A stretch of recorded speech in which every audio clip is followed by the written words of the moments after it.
Morning. মাম্মাম ঘুম থেকে ওঠার পর আমি চেষ্টা করি যে যতটা সম্ভব মাম্মামকে একটু আদর করার। এতে না মানে বাচ্চাদের সারাটা দিন ভালো থাকে, পজিটিভ এনার্জি পাওয়া যায়। মা তো পাই, সাথে বাচ্চাও পায়, এটা আমার মনে হয়। তো আমি তো ঘুম থেকে উঠে আমার প্রিন্সেস, আমার রাজকুমারী, আমার সন্টাই পাখি, মনটাই পাখি, কত কিছু বলে আদর করে দিই। তো উনি ঘুম থেকে মানে আদর ফাদর নিয়েই চোখটা খুলে আমার দিকে তাকিয়ে বলবে তিতি। মানে আমার কোনো ভ্যালুই নেই। মা তুমি কাকে ভালোবাসো, মাম্মাকে না তিতিকে? মা তুমি তিতিকে ভালোবাসো না মাম্মাকে? হ্যাঁ, কাকে ভালোবাসো? ডাইরেক্ট বলে দেয় তিতিকে।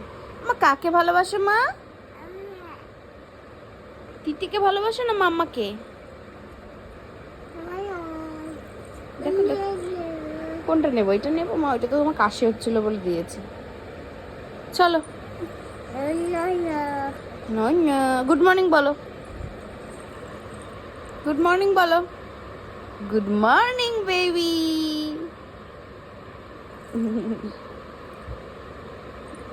জ্বর হয়েছিল কালকে তোমার? ওঠো মা, আসো। Hi princess.